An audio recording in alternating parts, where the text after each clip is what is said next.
Hello, my name is Sam Keshetovah. I am the lead game designer and founder of Sword and Board Games. Hello, my name is S.J. Klapecki. I am the lead writer of Sword and Board Games. And today we will be doing the first of what will hopefully be many battle reports for TUSC, the Universal Skirmish Combat Engine.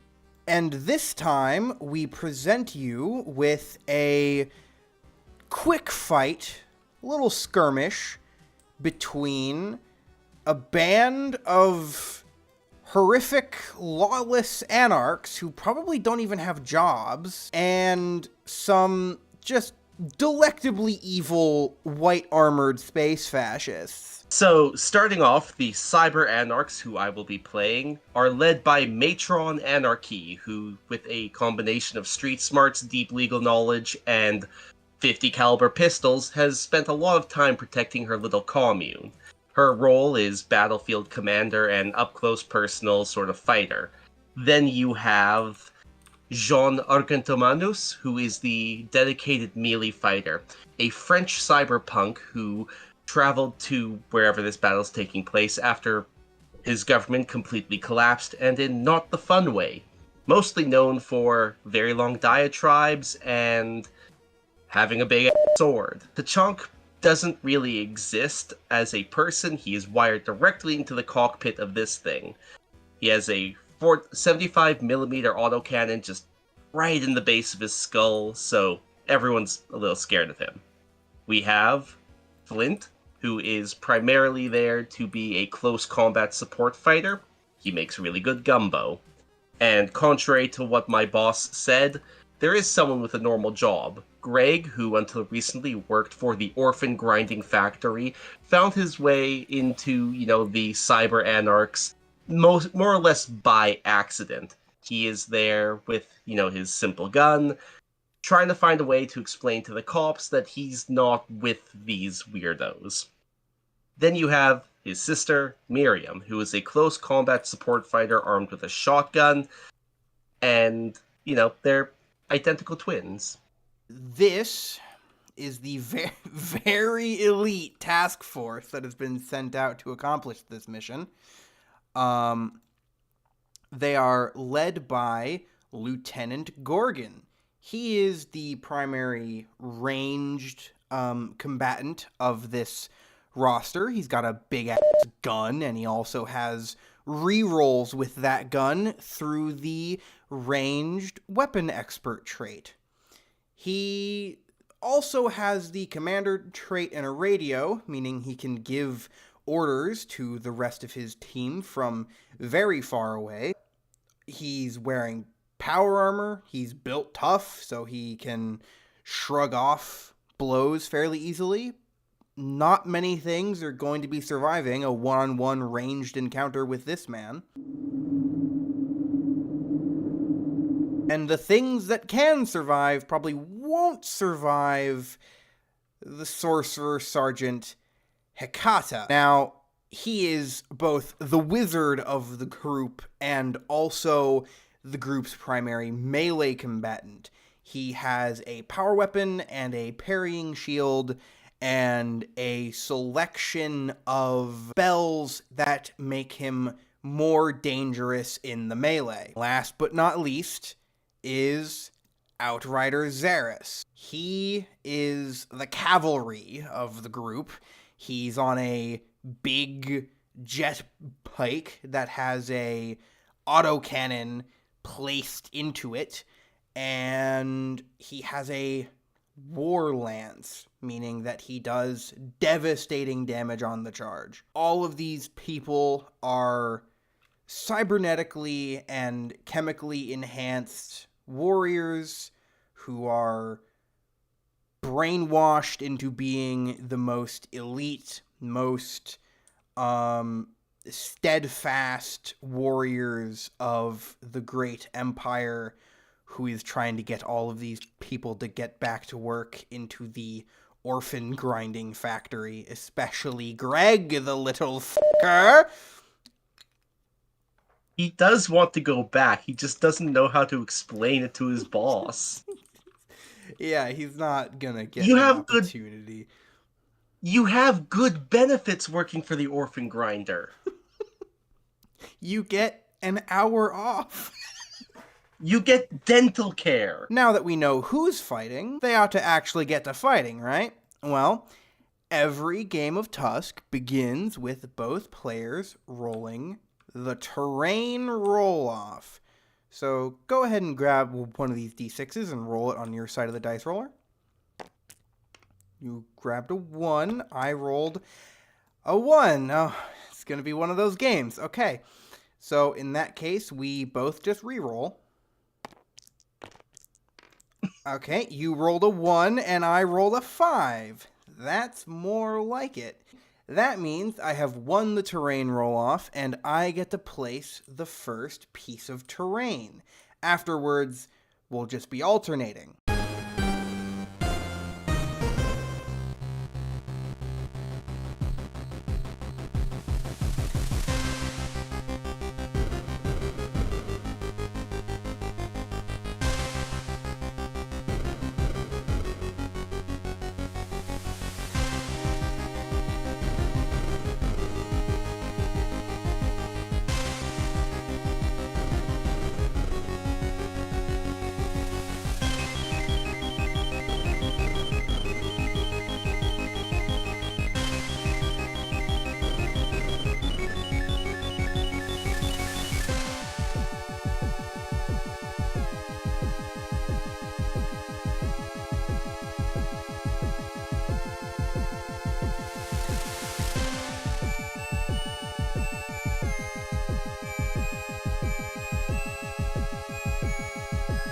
Now, I think there is enough terrain on the board now, which means that you get to put down one more piece of terrain before we roll for the mission.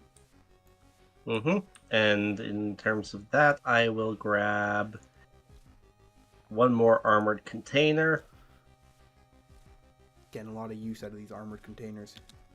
But I love logistics and shipping, man. I don't know what to tell you. Hell yeah. Alright, now that the terrain has been put down, we need to do the very important task of deciding what size each of these terrain objects are. The golden rule when it comes to what size any given piece of terrain is that both players agree on it. So, for instance, I think the sandbags, the thermopipes, and this little L ruin right here, the tinier one, are all light cover. Do you agree with that? For the most part, yes. So, we have decided that those 3 objects are small terrain, meaning that they cost 2 inches to move over. What do you think of these big crates and like the floor pipes, the taller floor pipes, not the little ground ones? Yeah. So my general rule of thought is that I take one of these little doodads, or like one of your little doodads, someone who's like clearly like a big human, and if they can be completely obscured by it, then that's going to be a medium or heavy terrain. Fair enough. So makes sense to me. I think that like the shipping containers and the big thing there, that's all medium terrain. But like I think the only heavy terrain we have are like the actual big buildings. In real life, you might want to mark this down somewhere on maybe like a sticky note or something. For our purposes, though, we're using Tabletop Simulator, which means we can rename objects. So I'm going to quickly rename each of these objects to be the terrain size that we have decided they are, just to make it easier for us to remember.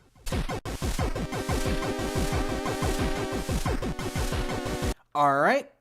So now at this point we have finished setting up terrain. Now all that's left to do is to roll for a mission.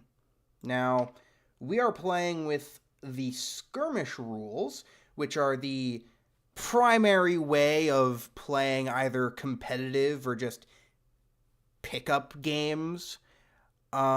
Which means that we're not playing with faction traits or XP rewards, and we're not using the narrative mission list, and we are instead using the skirmish mission list, which means that we roll a d6, and the result we get is the mission we play. What's 5? All right. Number 5 is Encroaching Bloodbath. Now, Encroaching Bloodbath is a mission all about escalating carnage closer and closer to the center of the board as the game goes on. What we do is we set up terrain as normal, and we have 3 objectives numbered 1 through 3. Objective 1 is placed in the exact center of the board. Standard games of TUSC are played on 30 by 22 boards. This is a 30 by 22 board, which means that the center of the board is conveniently, actually, at 11 inches from the edge. So it's right there, marked very conveniently by this funny pipe. After the first objective is placed, both players take turns choosing one of the long ways board edges to be their deployment zones, starting with the one who won the terrain roll-off. Now, deployment zones are always 8 inches from the center of the board toward the claimed table edge. So that means just about against the edge, pretty much. And I think, as the player who won the terrain roll-off, I am going to pick... I'm going to pick this side of the board, I think. Just because Fascinating. I think your team being on the more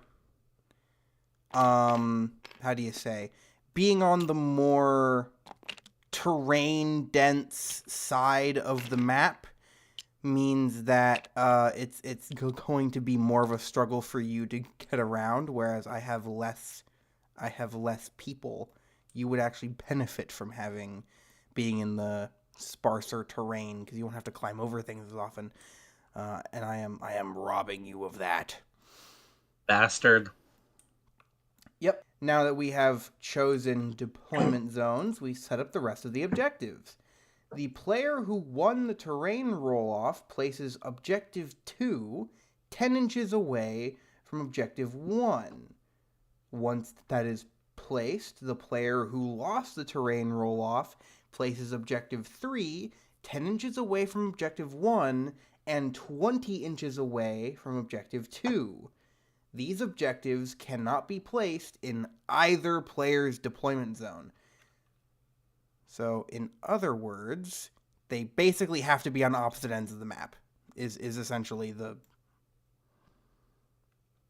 So, and it has to be exactly 10 inches away. It can't be, like, 16 or something.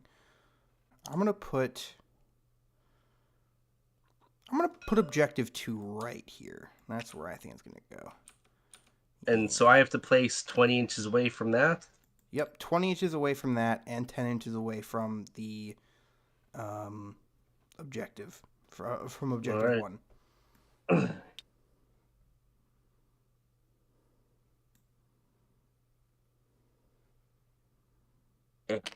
After the objectives are placed, we both roll initiative. Now, this determines how we deploy our models. So I roll and I get a 2. I roll and I get a 4. Okay. You win some, you lose some. So you get to put down your first model.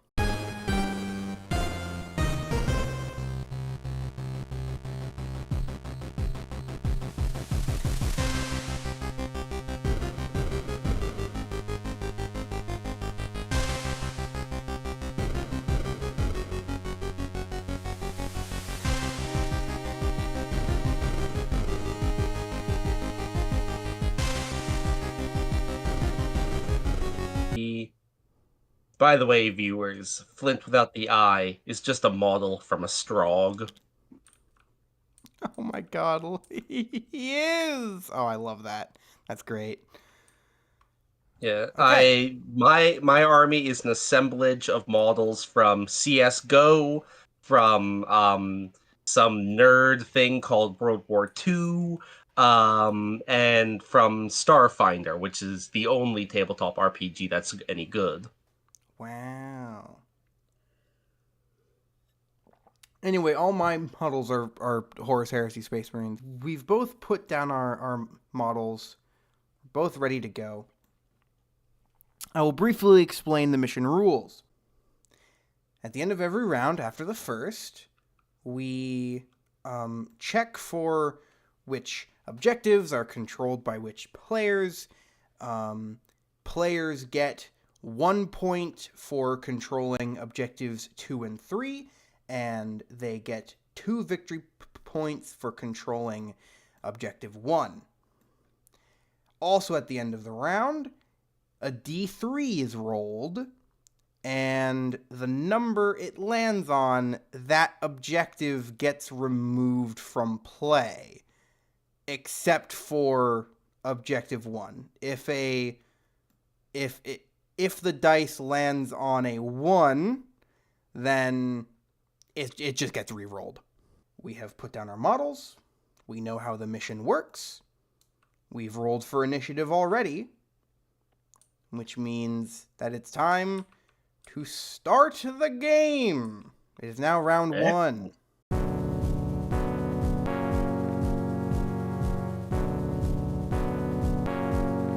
You won the initiative roll-off, which means you get to activate your first model, but can't just activate any model you want. It has to be whatever model in your army has the highest initiative. What is the highest initiative in your army?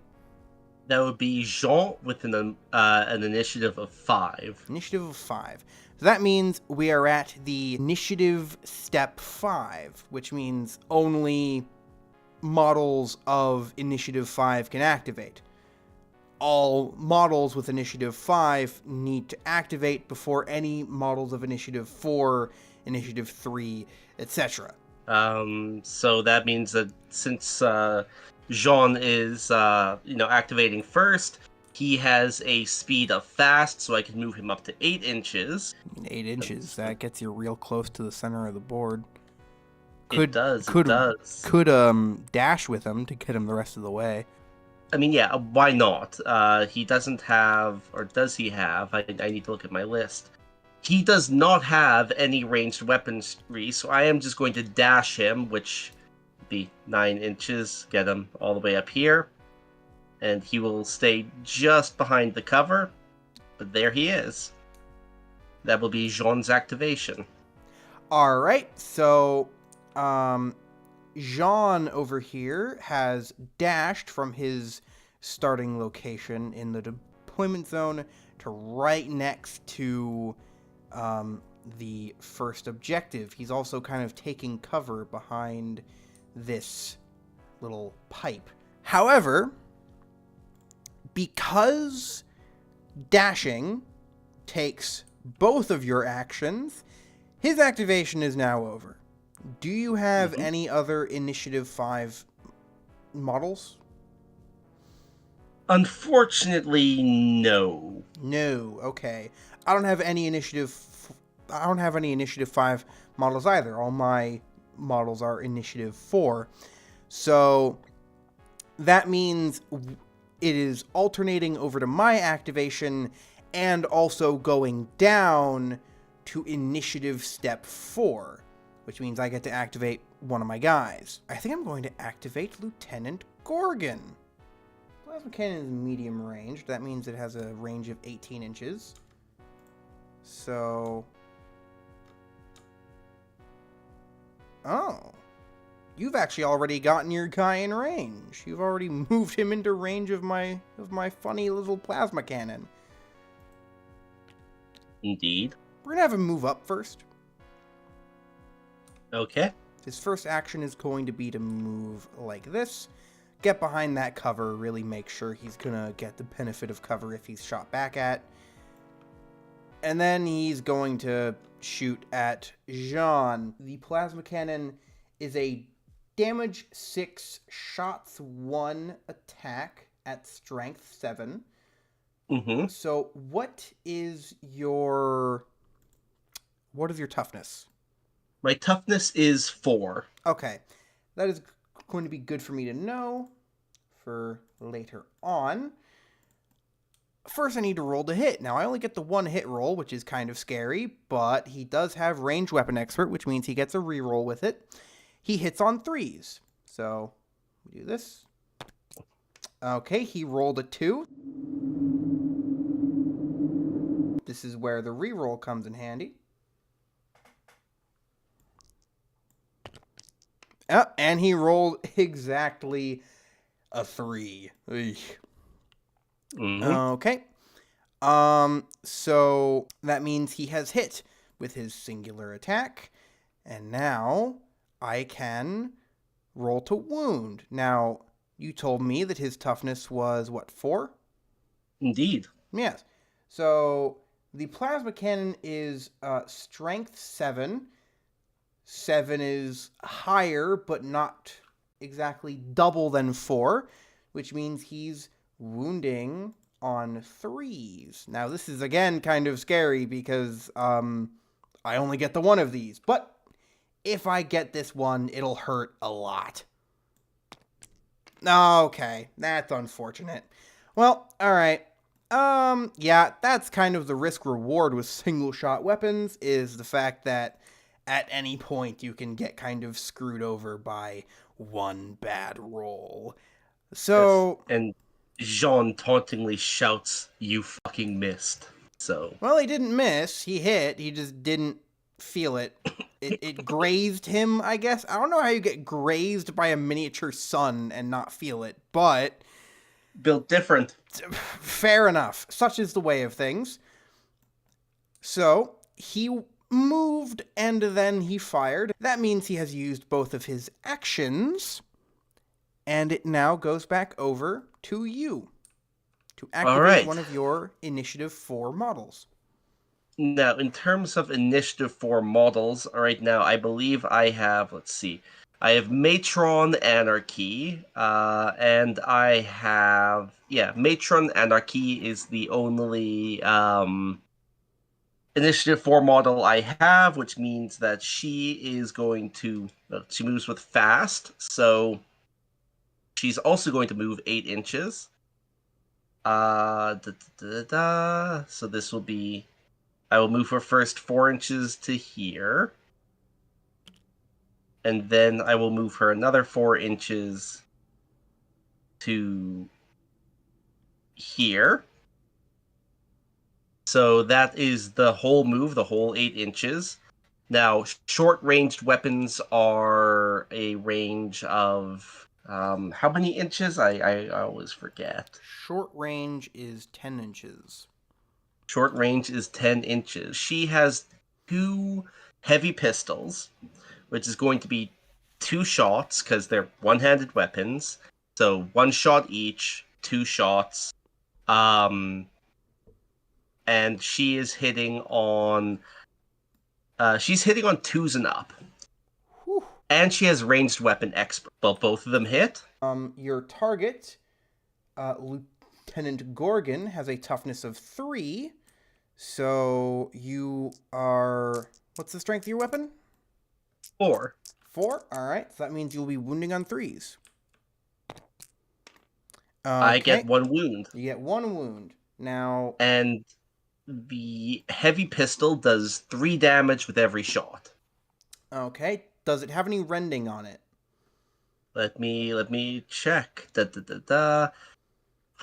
Hers does not. Okay. So, in that case, I get the full quality of my save, which is a 3 up. So, I now roll a single d6 for Lieutenant Gorgon. And if it gets on a 3 or higher, he just absorbs the damage anyway. He does not. Okay. Thankfully, though, he has one more line of defense. He has the Built Tough trait. Now, models with the Built Tough trait roll a d6 every time they would suffer a wound. On a roll of 6 or above, that model just does not suffer the wound. So, essentially, I essentially get to roll an extra armor save at a 6 up. Let's see here. Nope. Alright, so that also fails. So, how much damage is this doing? You are looking at a damage of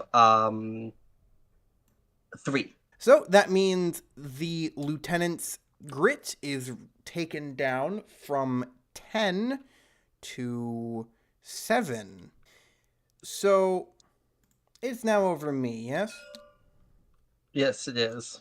I'm going to activate Outrider Xeris. Mm-hmm.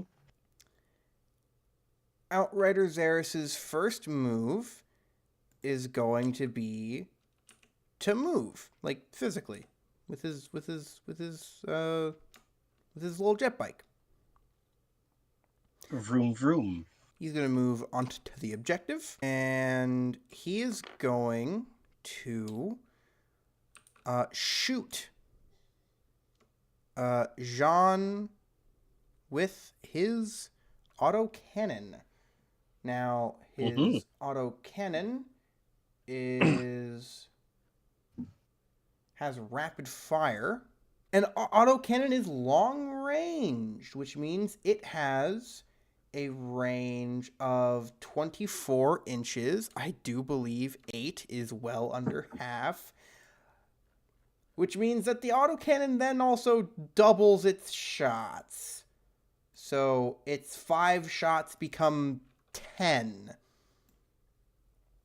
Yes. 2 damage each, hitting at a strength of 8 with no rending. So, I'm in danger. 9, 10. So that's 10 autocannon shots. No rerolls, but still hitting on 3s, because I decided to invest in giving all of these guys 3 up to hit. Ooh, that is very nice. Okay, so that is 9 hits. Now, if I remember correctly, Jean has a toughness of 4, doesn't he? Yes, he does. Okay, well, because of the autocannon's strength of 8, that means I am wounding Jean on 2s, because it is double or more of the target's toughness. Can I ask how the light cover that Jean is in affects this? Yes, that is an excellent question. So, here's how this works. Outrider Xeris, he has to measure from his base through the pipe in order to get to Jean. Mm-hmm. That means Jean is in cover. We have also agreed that this pipe is small terrain. So that means he is in cover and gets +1 toughness, which means that his toughness of 4 becomes a toughness of 5. We should have done that for Lieutenant Gorgon earlier. We should have. I'm very silly. But that does mean his toughness goes up to 5, which means that he is back to being wounded on 3s. That Indeed is going to massively impact the RNG of this. Let's see how many 3s and up I can roll on 96. Apparently not that many. Oh my lord. We can work with this. So this is 5 wounds at no rending, so you get the full save. So, and that full save is going to be a 3-up save. Yeah, so then just take the dice I rolled and then just put it in your dice roller. Okay, 3-up Which save. means that Yep. You have failed 3 of them.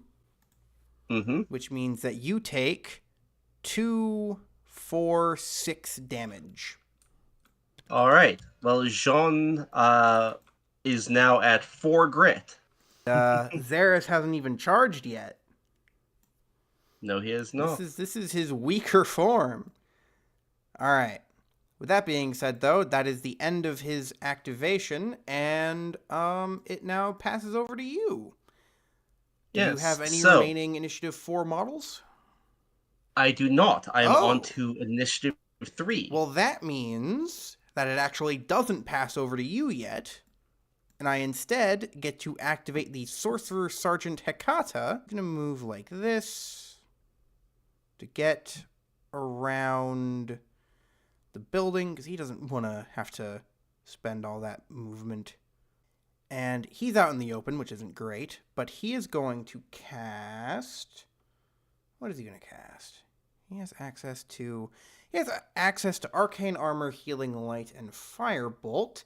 The reason why he has access to 3 is because he has Sorcerer 3, which means he rolls 46 on sorcery checks, and also knows 3 spell. Do I want to Firebolt Jean just to like maybe tack on a bit more damage?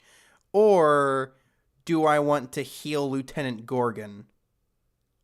Ooh, I think I'm going to try tacking on a bit more damage because he's only got 4 grit left. So I think there's a chance for me to maybe just whittle him down. So, yeah, we're going to cast Firebolt here. He is a sorcerer rank 3, which means he rolls 4d6 when casting a spell. Hopefully, I shouldn't have to like worry about this too much because Firebolt is difficulty 5, and the way it works is that yes, that's very good. You add up the total result of all of the dice you rolled as part of the sorcery check, and if it's at or above the difficulty number, then it's successfully cast. So here I've rolled 2, 4, 6, 6. I've rolled an 18. Which is higher than 5, controversially. It means that John just gets pinged for 2 more damage with no save. Just 2 automatic points of damage. Very low, but very annoying. And before this game started, I removed combat stims from Jean's character sheet because I was trying to get another character in there. Oh no! I removed his healing. Yeah. He's not looking good, but that is the end of my activations for all of my guys. So he does at least survive this time. Now that I am on activation 3, I am going to activate the chunk, and I'm going to move him. Let's see. What movement did I give him? He has fast movement, so I can move him up to 8 inches. He has to squeeze through the terrain. Yeah, so he's gonna have to pay 3 inches to move over that that box.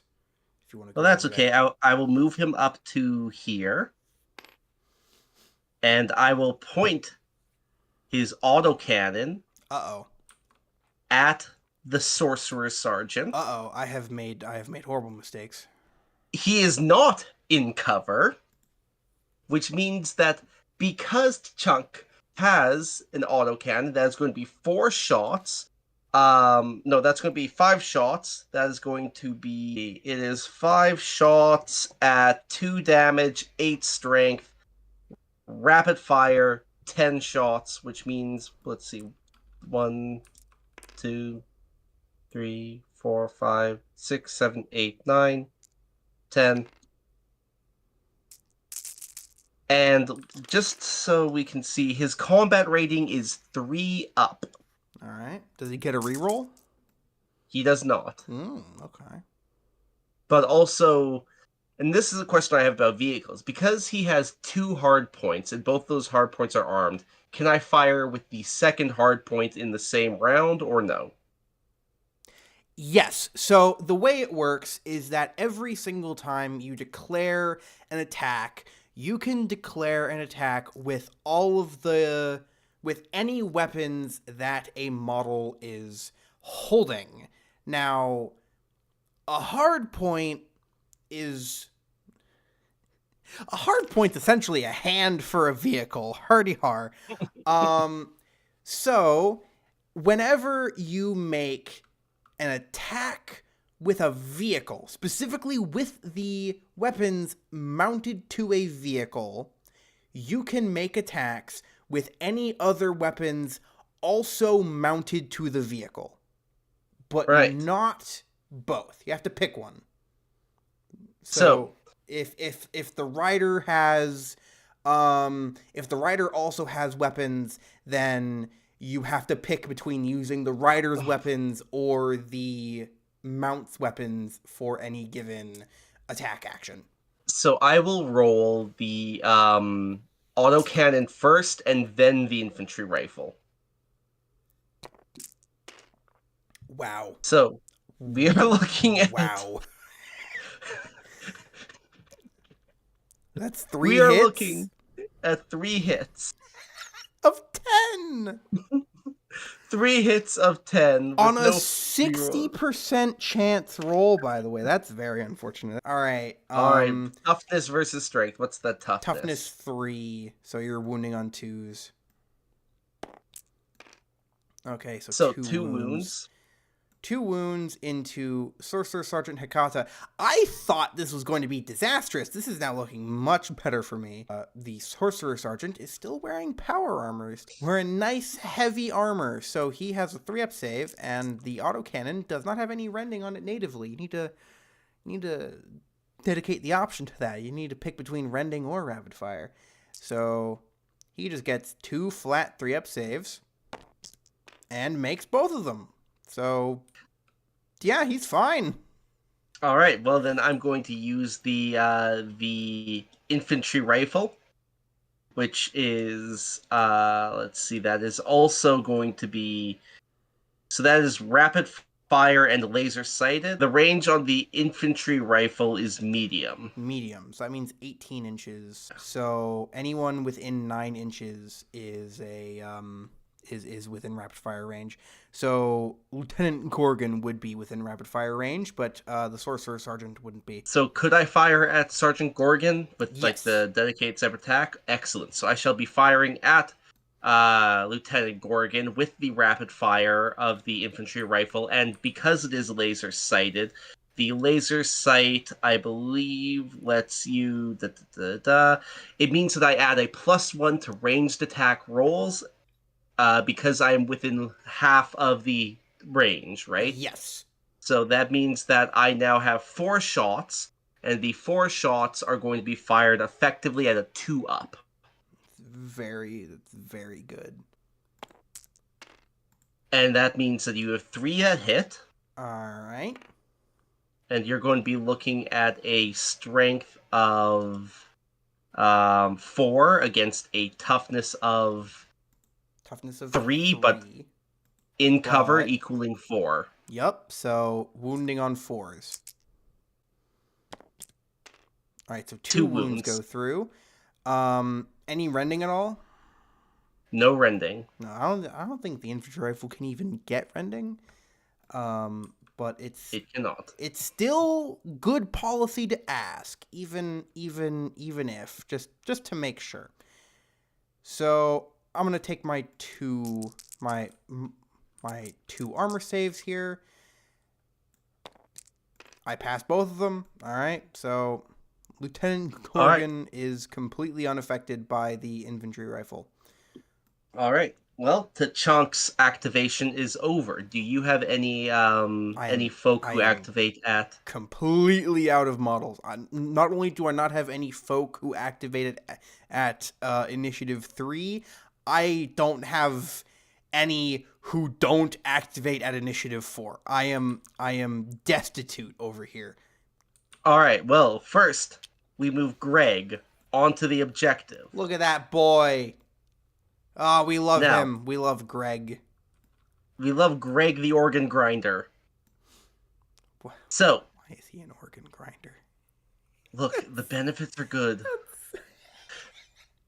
Okay. What's he doing? They have They have dental, okay? What's he doing now that he's on the objective? Now that he's on the objective, I am measuring, and he will be taking shots at the Sorcerer Sergeant. Okay. Um, I will point out that from Greg's perspective, he does need to measure through this piece here. mhm, So the Sorcerer Sergeant will be in cover. indeed. He's going to fire anyways. What a lad. Look, Greg, He doesn't he's want to be here, but he's here with gusto regardless. indeed. Da da da da. And so he has a combat of 4 up. All right, So the both 2 hit. shots do hit. And then you're going to be looking at a strength of 4 against a toughness of 5. 5.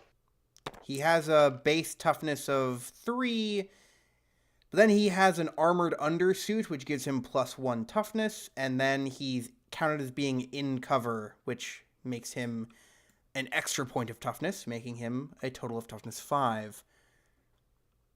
Well, both of them missed then. Neither of them wounded. So he's hit, but only dinked. They both ricochet. All right. Indeed.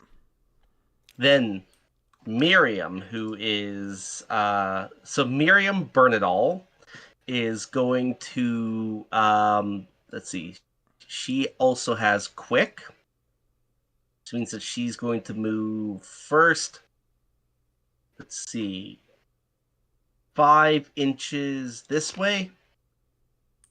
And then going to move. Nope, she One can fit in- through that. She can in fact fit through that gap, so she doesn't need to spend extra movement climbing over anything. Indeed.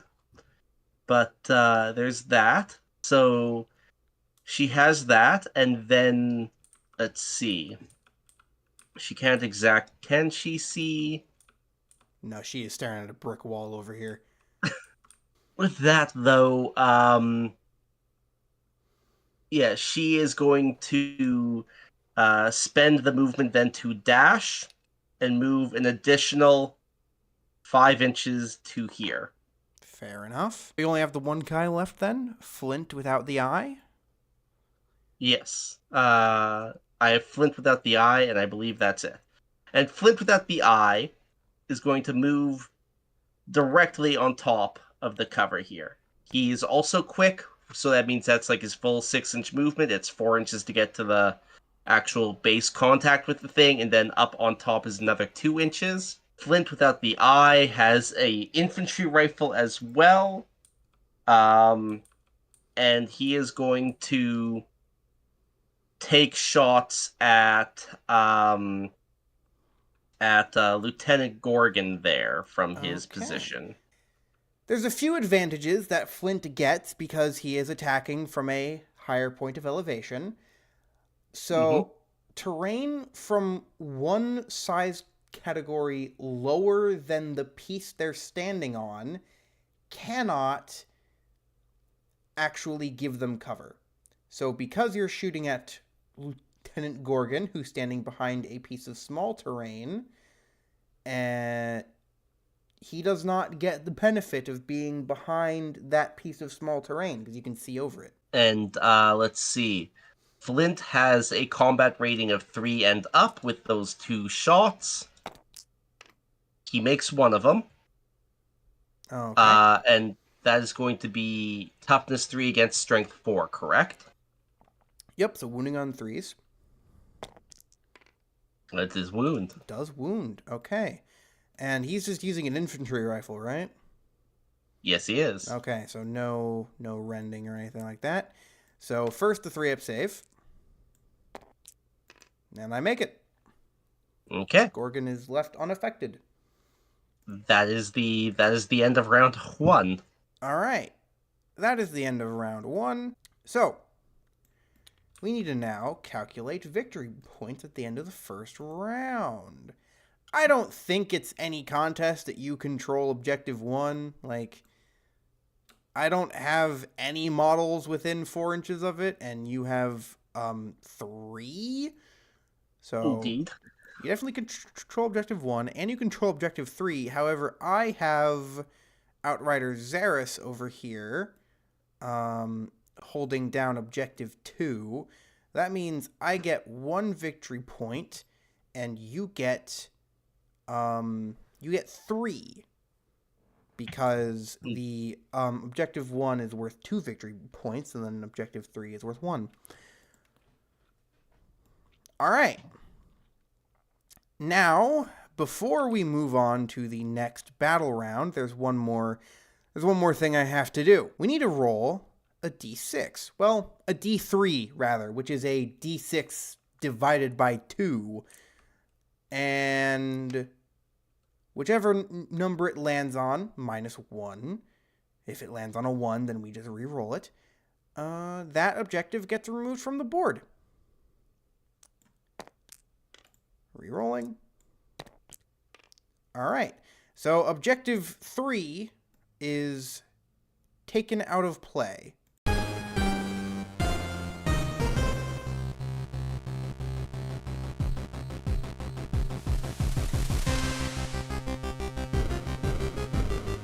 And with that being said, it is now back over to the start of the round, which means we need to roll initiative again. 6. All right, you win the initiative roll-off, and you're also the only person in possession of an initiative 5, which means that, yeah, you go activate the boy. Okay. Well, let's see. He is quick, which means that. So to go over light terrain is 1 inch of movement. 2 inches. 2 inches of movement. Yes. So that means I'd be looking at 11 inches. Yeah, so let's see. From Jean's position, if you were to attempt a charge right now, Right. he would not be able to get any of them, right? Like he would have to move then charge.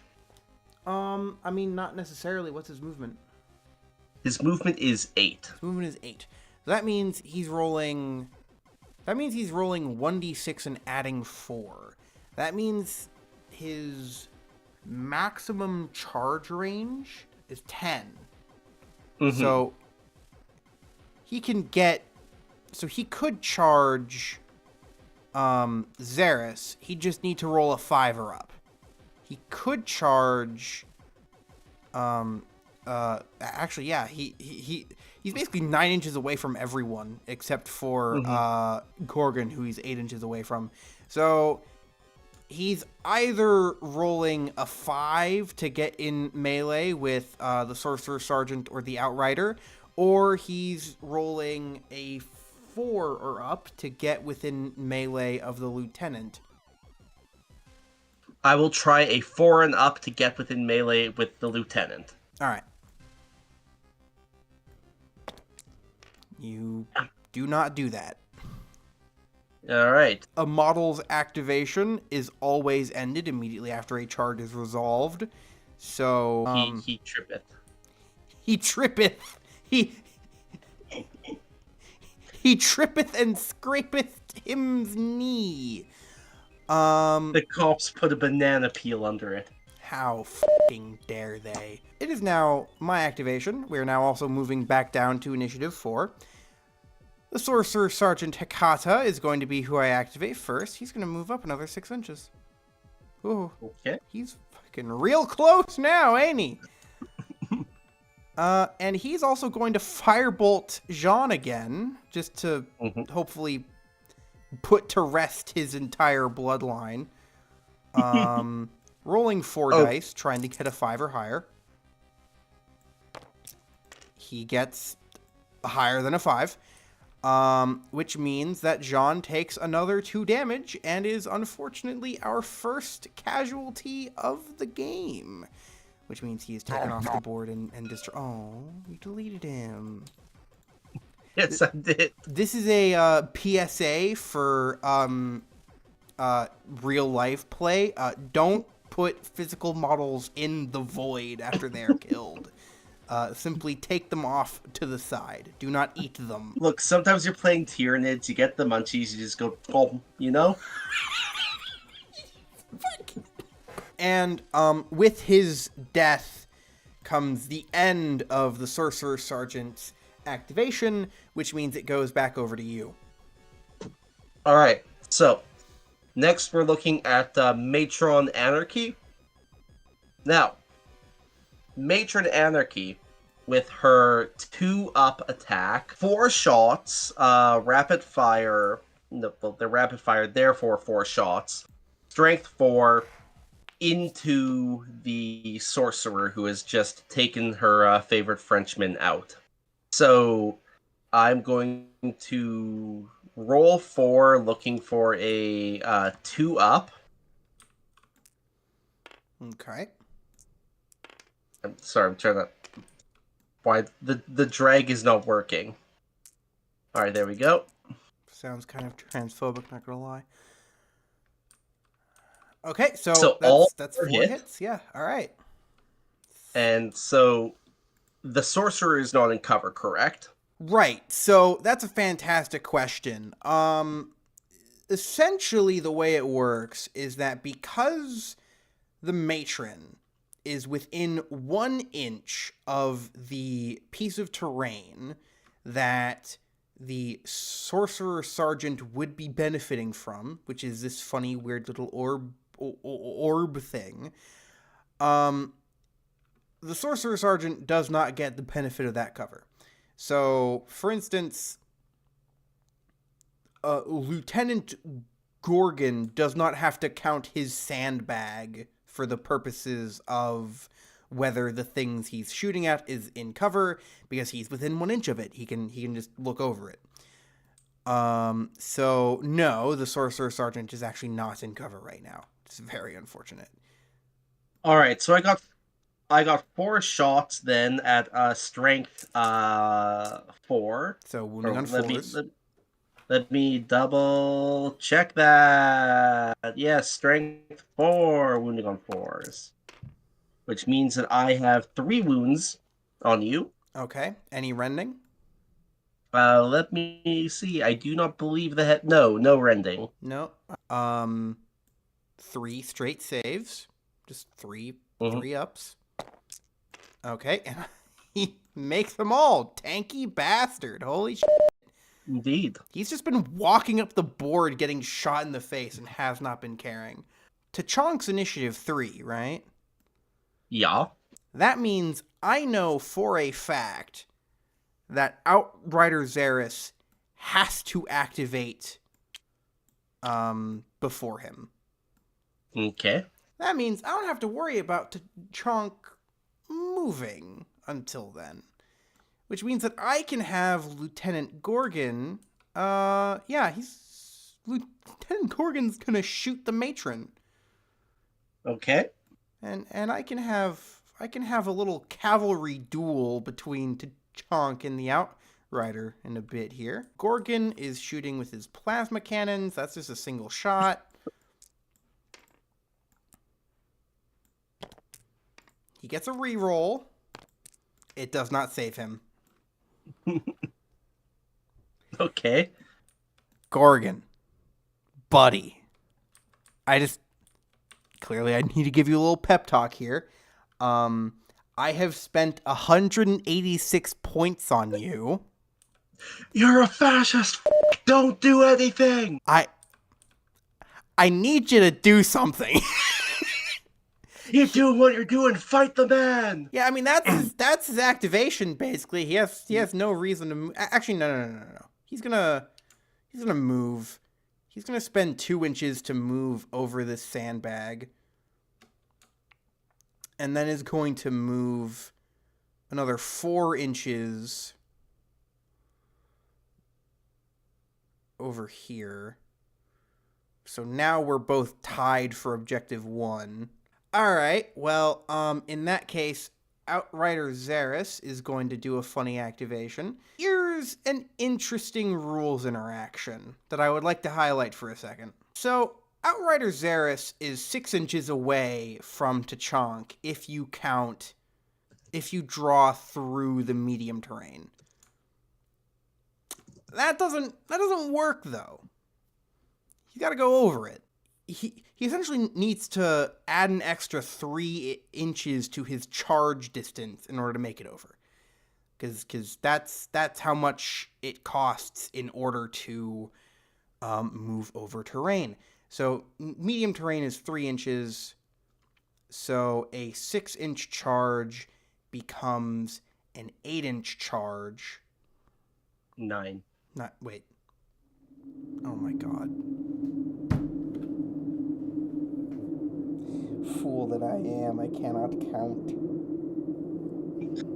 It's okay, we're all gay here. I cannot count. Serena, I made an entire war game. I can't do 6 plus 3. What am I doing here?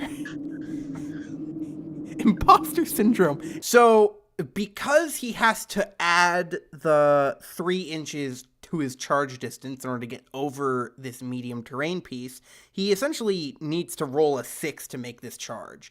Now, that's bad.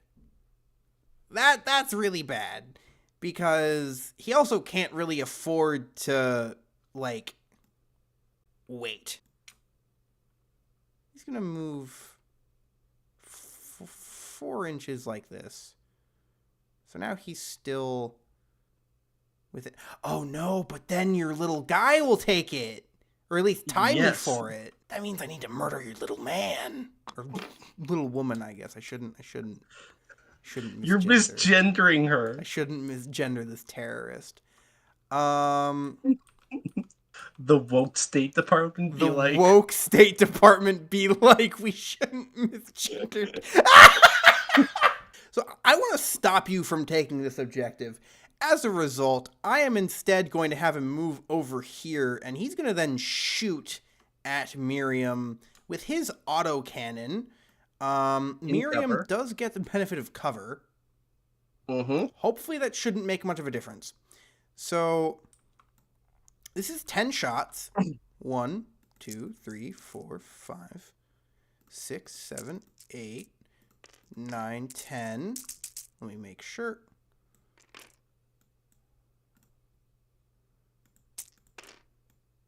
Yep, 10 shots. Going into Miriam, hitting on 3s, no rerolls. Boop. Okay, that's very good. All right, so that is going to be 1, 2, 3, 4, 5, 6 shots going into, or 6 hits going into Miriam. What is Miriam's toughness now with the benefit of cover? 3. So still wounding on 2s then. All right. A lot of 2s. So that is going to be 5 wounds at no rending. Mm-hmm. So that is going to be an armor save of 4 up for 5 wounds. Woo! Oh no. So 2, you're 4, looking at 6, 8 damage. 8 damage with a grit of 6. Miriam is obliterated. Literally pig misted. Turned into, reduced to atoms. But also, I need you to understand you've just done something very dumb. Have I now? Yes. Because now it is Tachank's activation. Uh-huh. Tachank has the autocannon, which has the braced. Braced as a trait means that I add a +1 to all ranged combat rolls if the model has not moved. Which means I am now hitting with the autocannon in rapid fire range at 2 up. So 10 shots at 2 up. 1, 2, 3, 4, 5, 6, 7, 8, 9, All right, let me just count these. So 1, 2, 3, 4, 5, 6, 7, 8, 9, 10. 10 shots at 2 up directly into. Let's see. I'm going to make that Sorcerer Sergeant. You are looking at 1, 2, 3, 4, 5, 6, 7 shots. 7 shots. Okay. No rending. No rending, but what's the strength? You're going to be looking at an 8 Yeah, with a you're wounding toughness me on of. twos. So that means that you would be. He'd be strength. It'd be a strength 8 going into toughness 4. So that'd be wounding me on twos still. All wounding on 2s. You are looking at 1, 2, 3, 4. All 4 right. shots. Okay. So that's just 4 3-up saves. Yes. So, 2 damage. No, 2 damage. it's a 3-up save. It's a 3-up save. I rolled. God fucking. This man is unkillable. I You know like what? how the man I've spent a ton of points making tankier is the only one who's taken damage this game. I'm just going to fire the infantry rifle that is the second hard point also into him out of spite. Watch that be the one that finally does a point of damage. Wouldn't that be watch me get hilarious? nothing but 6s. So it's a rapid fire laser sighted, so we're going to be hitting on 2 ups, and it is going to be let's see, since it's an infantry rifle, you're going to be looking at 2 shots. So that's going to be 4 shots at a 2 up. You're going to be looking at 2 shots at a strength of 4, toughness 4, correct? Yep. No wounds. You have spent Okay. 2 entire rounds shooting almost everything into him, and he hasn't taken a single point of damage. So, my next activation then will be Greg. And Greg is going to move on up. See, Will Greg Move on. finally be the one to do it? Move on up 6 inches. Okay. Take an aim at. Not at the fucking unkillable immortal. But instead at Lieutenant Gorgon. It's going to be an infantry rifle, 2 damage, 2 shots, 4 strength.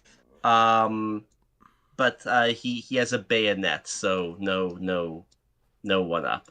So with a combat rating of 4 and up, we're going to be looking at 4s to hit. All right, So 3 hits. Wounding on 3s. So 2 wounds. 2 wounds. All right. No rend though. So Nope. he gets 2 3-up saves. Fails both of them. Okay. Yes. Built tough. So for 2 more 6-ups. Makes 1, fails 1. So one of those hits gets nullified. So how much damage The other does he 2 take? damage. It does 2 damage. An infantry rifle has just brought my dedicated tank down to half health. Meanwhile, my glass cannon wizard man is face tanking autocannon rounds like it's nothing. Indeed. I love this game. So Buy it then today. Now finally we have Flint. And Flint is going to shoot. He's going to try and be a hero, and he's going to first he's actually going to move. He's going to move just a few inches so that he's in rapid fire range of Sorcerer Sergeant.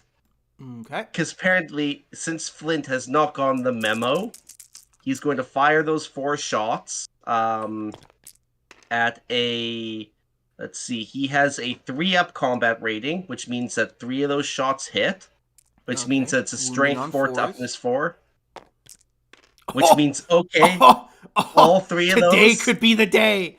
Alright. Yes. So that's 4 wounds at no ren, so 3 more 3-ups. Boom. He continues on! All Oh right. my god.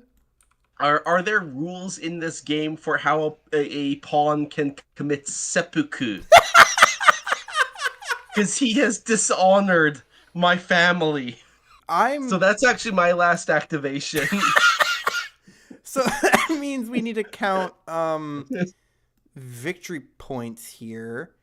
You have 1, 2, 3 guys within 4 inches of objective 1.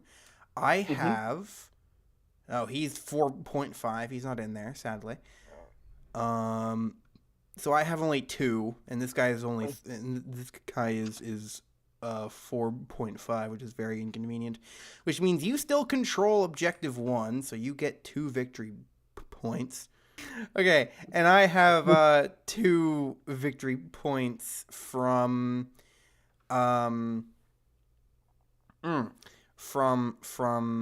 having held objective 2, which now goes away.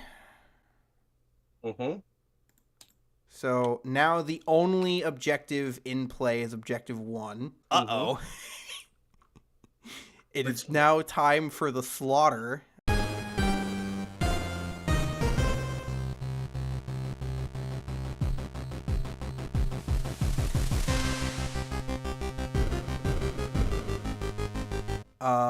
Indeed. Now we need to roll for initiative, because now it matters a lot more, because now all of our models are on the same initiative.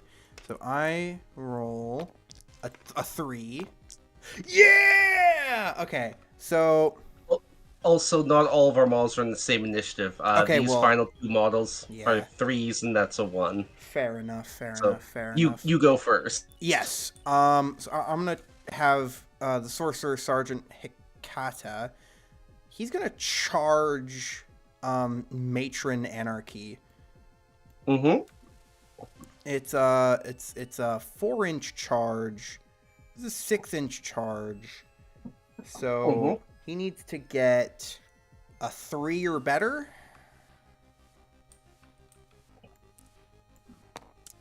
He makes it. Okay. He can now use his second activation, because normally resolving a charge ends a model's activation, but that's only because the only other action a model can do after a charge is a melee attack action. He is now in melee range, which means that he can in fact swing. He is going to be swinging with his power weapon. This is where he gets very interesting. Because he has melee weapon expert and savage frenzy. So he's hitting on 3s. He's re-rolling failed hit rolls, and all of the 6s he rolls generate extra attacks that he then re-rolls failed on. So let's see what happens here. He is using a power weapon. The power weapon has 6 attacks. 1, 2, 3, 4, 5, 6. Hitting on 3s. Okay. Re-rolling. That failed. Okay. He rolled a single 6, so he gets another attack. And it hits. Okay. It is strength plus 3, which means we take his base strength of 4, add 3 to it to get 7. What is the toughness of Anarchy? 3. 3. Okay, so definitely wounding on 2s. All right. So that's 7 wounds. So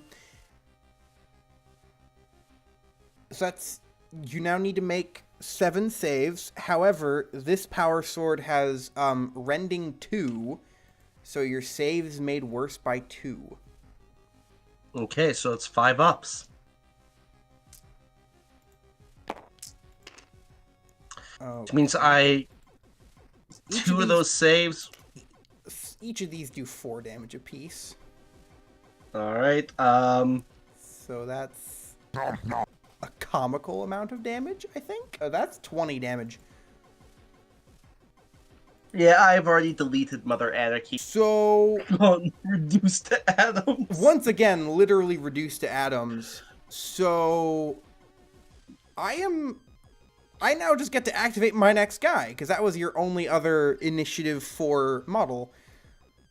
Yes. So we're gonna charge Outrider Xeris. It's a 3-inch charge now. However, you also add 3 for going over the shipping container, so it's a 6-inch charge. So it's again also a 3 or higher. Uh-oh. You do not make it. I do not make it. That is not good. That is not good. Oh, that is actually really, really not good at a time like this. That means his activation is over, and Indeed. also my entire round is over. So, over to you.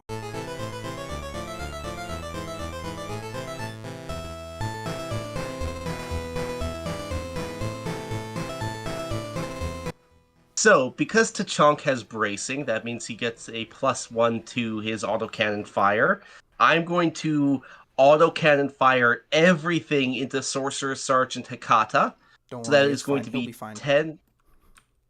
Is going to be 10 shots at a 2 up, which means we're looking at 9 hits.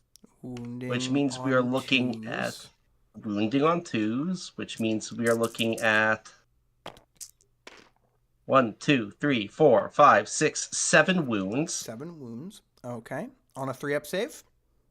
On a 3-up save. So it's 1, 2, 3, 4, 5, 6. Wait. Yep, so that's 7 right there. Let's just do... Oh my god. He finally takes a damage! He finally takes 2 damage. 2 whole damage! Oh my god. Alright, and I assume you're also going to shoot your infantry rifle into him as well? Indeed I am. Okay. Indeed I am. Which is going to be also a 2 up. Which means that we have 3. And them 3s are going to be hitting at a, I believe it's a 4 up, right? Or toughness 3. Right now, the Sorcerer Sergeant is on a toughness of 4.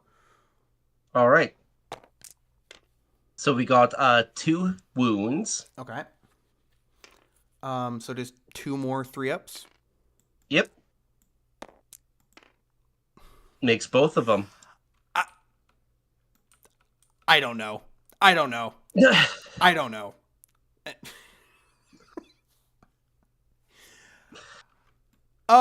Okay. Well, I guess now this is either Greg or Flunt's turn.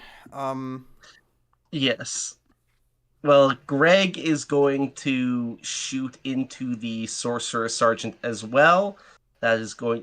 Actually, wait a second. Wait a second. What's up? Hey, Greg. Do you want to redeem yourself, Greg?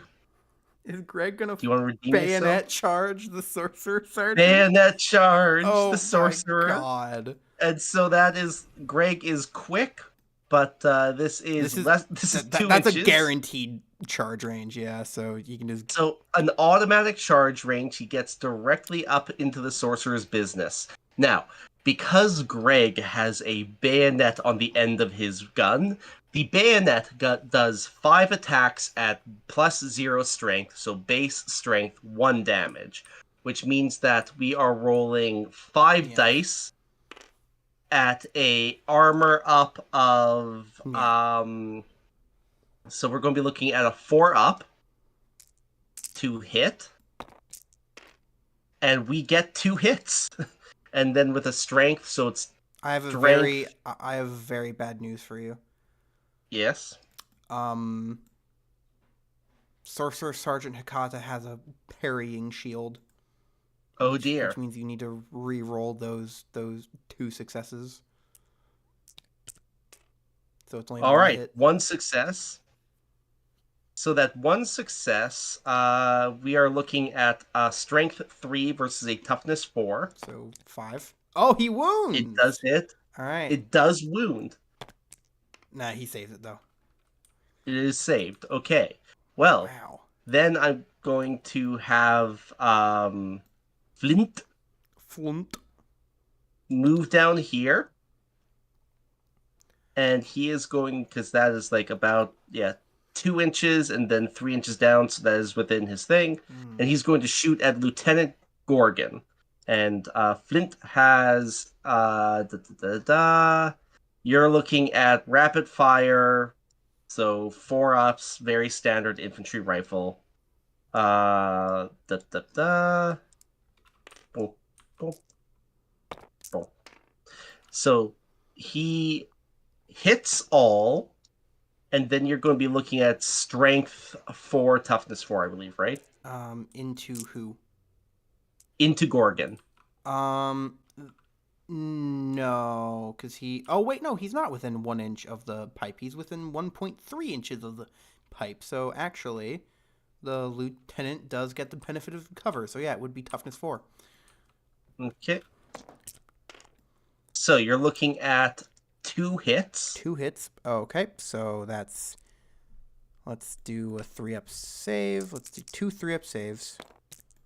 All right, 1 6-up save.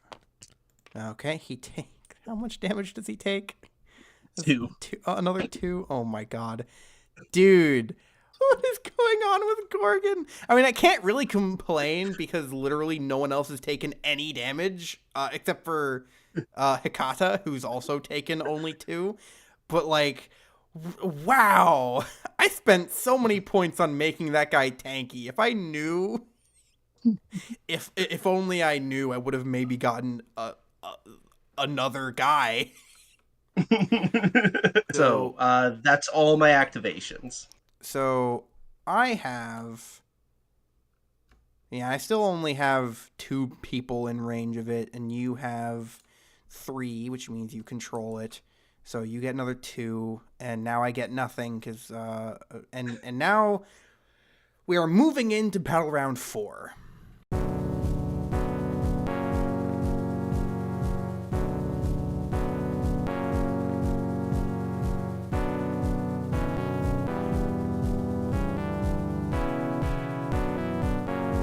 Even though, wait, it doesn't actually matter because all of my guys are initiative 4 and all of your guys are initiative 3. So initiative Indeed. literally does not matter. I've reached a point where I can't actually win the game Unless you wipe me from the board. unless I completely wipe you from the board. So I need to do a thing here. I need to do something very funny. First, I'm going to actually just do the thing I think is fairly standard. I think the Sorcerer Sergeant is going to be able to one-shot Greg now that he's in melee. Hopefully, frankly. My god. Let's watch you get all 1s. So, this is 4. No, that's 5. That's 6 for the power sword. Rerolling failures, which would be these 3. Okay. Those 2 generate extra attacks. Okay. So that is going to be 8 wounding on 2s, I believe. I can't imagine it not being, frankly. Yep. So that is going to be 6 wounds right there at rending 2. Does he even get a All save? right, so I have a 6. So he has a 5 up save. Which means with rending 2, he doesn't even get a save. So he just face tanks a lot of damage. He's dead. He's very dead. Oh, what a guy. Okay, well, this is actually very good for me because the Sorcerer Sergeant Hekata has only spent 1 action, which means he can still cast a spell. So he's going to cast Firebolt. How much grit does Flint have, and then how much grit does Tachank have? Tachank has 10 grit. 6 grit and 10 grit, respectively. Okay. So...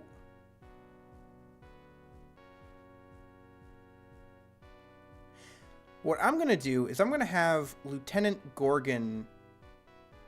or no, I'm going to have Hekata Firebolt Tachank? Okay. Yeah, okay, this is how we're going to do this. So he's going to Firebolt Tachank. He rolls 4 sorcery rolls here. He makes it. Tachank takes 2 damage. Mm-hmm. That is going to be the end of his activation. Lieutenant Gorgon. This is your time to shine. I need you to do a thing here. He's going to walk up. He's going to walk up like this. So now Flint no longer gets the benefit of cover because Okay. you see over the cover.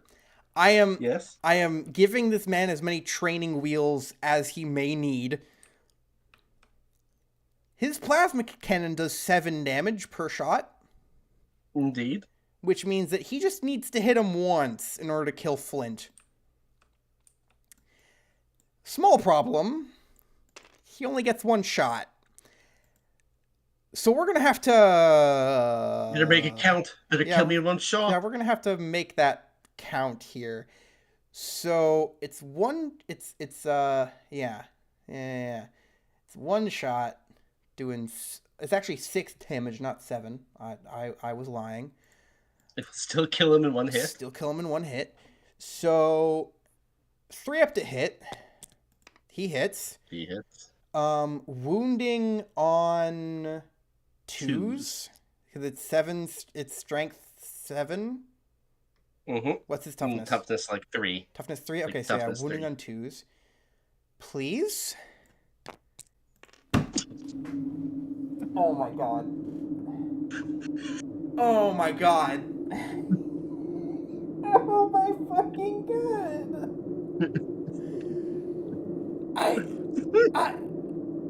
Do you have by any chance any way to reroll? Gorgon just lost me the game. Gorgon, you fool. He's literally fucking like 5 feet from you. Gorgon, what have you done? Okay, here's what we're gonna do. Outrider Xeris. How much damage can he do in a turn if he charges? Let's find out. So his War Lance is 8 attacks, and they do 2 damage apiece. So he can do up to, what is that, 19 damage per turn? 16 damage per turn? 16. In theory. Yep. Doesn't have any rend, though. What's Tachank's save? Tachank's save armor-wise, Yeah. you're looking at... You're looking at a 3 up. It's not actually super likely that Outrider Xeris will do 8 damage in a single turn. But also, I say fuck it, we ball. I want to see Outrider Zerus smack Tachank, and I've already lost the game. So, 3-up charge. Thank you. You make the charge. Okay. Hi. Hello. Do more like over here, just so I'm not also in melee with Flint. So, we're now going to roll 8 attacks. 1, 2, 3, 4, 5, 6, 7, 8. He does have melee weapon expert, so he does get rerolls. He does get reroll hits. Thank God he gets reroll hits. Oh my lord. Okay, he hits everything. It's strength plus 3. So his base strength is 4, and it becomes 7. The chunk has a toughness of 5. 5. So wounding on 3s.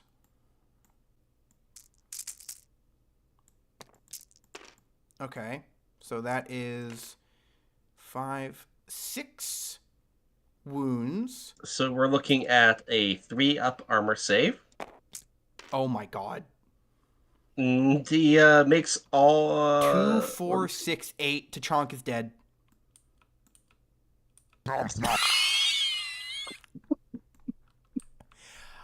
Okay. It is now Flint's activation. I noticed in the rules there's no beg option. There's no beg option. I'm going to have him charge the sorcerer because I want to go out with glory. So we're looking at 5 attacks on a 3-up with 0 strength. So 5 attacks, 3-up.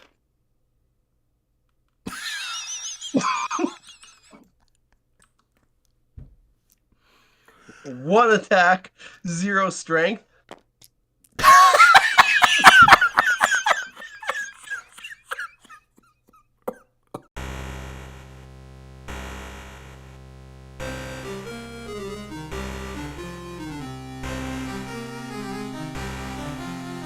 All right.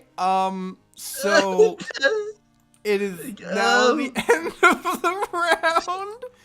I get 2 victory points for holding objective 1, which means the final score is 7 and 4. Yeah. So technically speaking, I have lost. Yeah, However, but it was very close. yes, Flint was one, Flint was One roll. failed wound roll away from dying. yeah, And if he did, I would have won the game. yes, however, we cannot forget that, Flint, as the last survivor, is, beaten by the cops, arrested, brought in, charged with all these sort of things, so, like, even if you lose the game, it is kind of a moral victory for the state and the police here. Yeah. Like, Flint's not really... He can't... He's not getting out of this, Yeah, is what I'm Flint has saying. won. Flint is not coming home, regardless. Yeah. Real battle versus war situation here. So I think this battle does a really good job at exemplifying the strengths and weaknesses of both very elite and more horde-centric rosters. So the reason why you won that game is primarily just because you had so many more units than me. You had so many more models that you could stand on objectives, and at no point was I capable of mustering enough people on a single objective in order to actually stop you from holding the middle objective. Mm-hmm. which just means I lost on points in the long run. In retrospect, what I probably should have done is I probably should have just had all of my guys B-roll for the, or like beeline for the middle objective and just try to hold it for the entire game.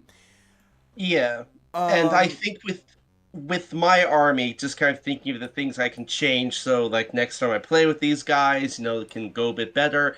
I did actually have at least like two explicit elite units in my army, which was Jean and Chunk. Um, but they yeah. I'm realizing that the way I specifically built them versus how I built other units didn't quite fit the combat role they were supposed to have ideally, because I should have instead spent the points I used on, say, Mother Anarchy, Matron Anarchy. Uh, I could remove a couple traits from her, like ranged combat expert and the like, and give them to the Chonk in order to make him a much better shooter, because I realized the autocannon is like such a RNG dependent weapon. Yeah. Um, Honestly, I think your list just needs more access to rend. I think you just need to take more weapons with rend on it, because like Hikata survived the entire game with literally no other sources of defense other than just having a higher than average save. mhm. And admittedly, I rolled astronomically well on Hikata's save rolls. Like, literally, I should have been in Vegas instead, kind of save Yeah, rolls. But if you just had, like, some plasma guns that have, like, rending 2 on them, or some heavy infantry rifles that even just had, like, or rending if I 1 on them, or he'd be dead. if I had taken rending instead of rapid fire with the autocannon. Right, that too. Like, So yeah, like one of the big parts of this game is like, yes, like playing the actual game, but like afterwards, like figuring out like, okay, how can I futz about with this list, make it a more effective, stronger list for the kind of thing that I'm trying to do with it.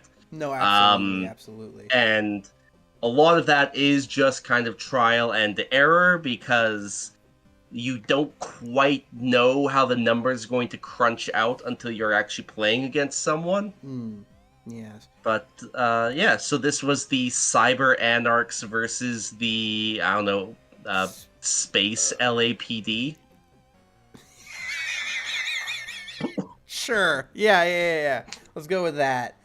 Um, and I have been Sam Keshetovah, the founder and lead game designer for Sword and Board Games. I have been S.J. Klapecki, the head writer of Sword and Board Games. You can buy TUSC from Wargame Vault and Drive Through RPG from the links in the description. You can also subscribe to the channel that you're watching this on in order to get more battle reports down the line, as well as just more general news about any kinds of games or expansions we may be putting out. And with Mhm. that, thank you for watching. Serena, would you do the honors of flipping the table? I can't. I don't have that Wait, you can't? grayed out. It's grayed It's out. grayed out? Oh my You god. you you did. I You've removed my. I I didn't I wait, hold on. Let me check. No, it says you should have table flip. It says I you should have don't. table flip in my permissions. I'm looking at the permissions menu right now. I can see table flip is checked. You But it is. uh, It is grayed out though. I d- cannot flip the table. I will divine send you a. intervention, I guess. Fine. All right. I guess it's because I lost, so I have to be the one. That's fine. All right. There. Table has been flipped. That's not a flip. That's a descent into the void. Good night, everybody. Give us money.